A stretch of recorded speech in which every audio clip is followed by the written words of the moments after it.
mungkin bisa jelasin nggak teman-teman yang di sini, Pak Didi, 20 tahun dan mau ulang tahun di Pak LPS. Itu perjalanan 20 tahun LPS ngejalanin tugas dan fungsinya buat jamin simpanan tuh seperti apa Pak? Dan cikal bakalnya deh, sampai ada LPS gitu. LPS itu berdiri betulnya sejak September 2005, udah 20 tahun.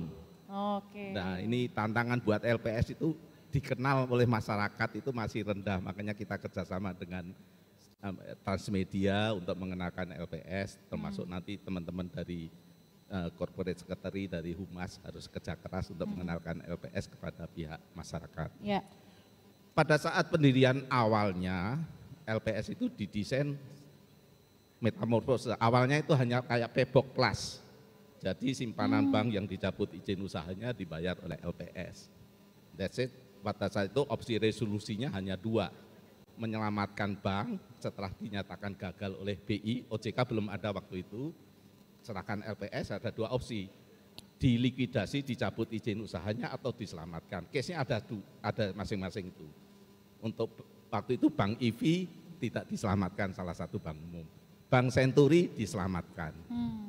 Nah kalau Bank IV tidak diselamatkan, kemudian simpanannya dibayar oleh LPS. Hanya dua. Nah itu Pebok Plus.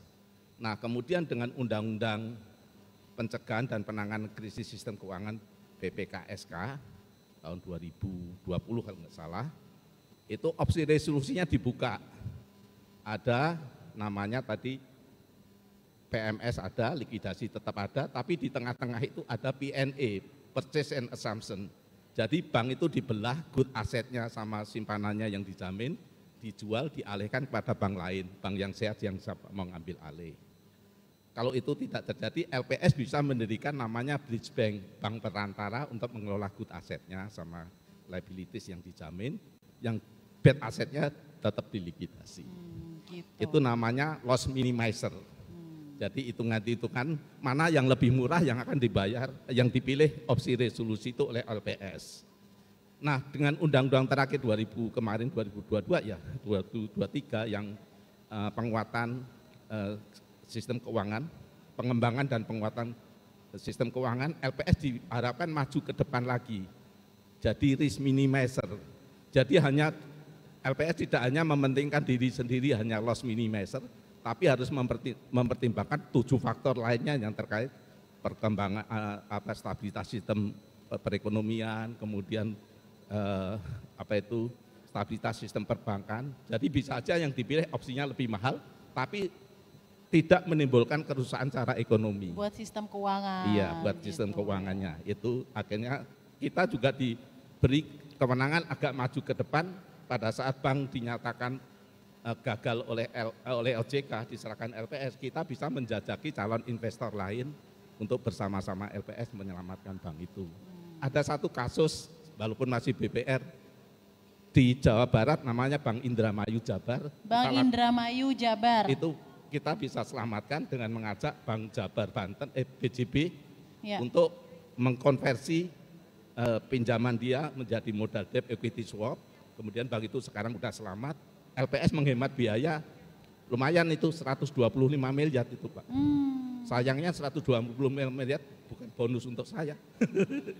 Jadi penghematan untuk LPS sehingga tidak harus keluar duit sebesar itu. Banknya tetap selamat dan kita monitor sekarang banknya sudah untung 4 miliar udah going concern. Jadi yang dari tadinya butuh diselamatkan sekarang untung 4 miliar itu ya. Okay. Kasus-kasusnya luar biasa. Jadi memang lembaga yang menjamin kesehatan bank juga ya, berarti ya dalam hal ini ya. Yang utama betulnya kita menjaga kepercayaan masyarakat kepada bank. Jadi teman-teman, adik-adik semua punya simpanan di bank kan, intinya aman simpanan itu di bank karena ada LPS. Kenapa LPS lahir?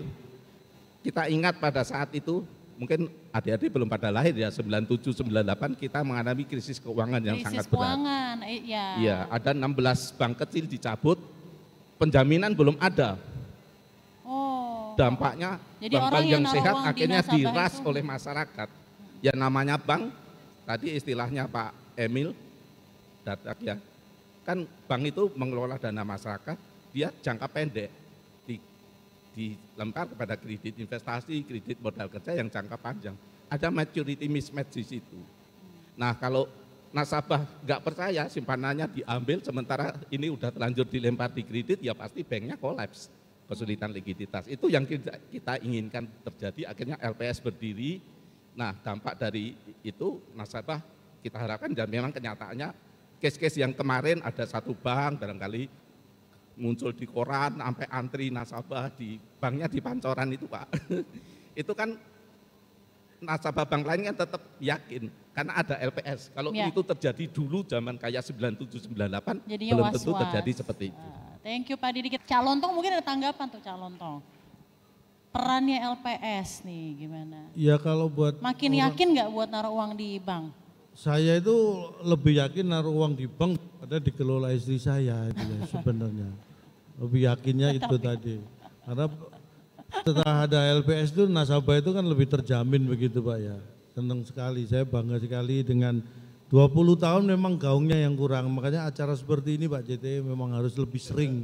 Karena bagaimanapun juga ini kembali lagi edukasi kepada masyarakat tentang bagaimana sistem keuangan di negara kita. Seaman apakah sih ketika masyarakat menyimpan dananya dimanapun, bagaimana mekanisme dan sistemnya. Ini penting, ini kalau perlu sebulan sekali saya siapkan waktu Pak.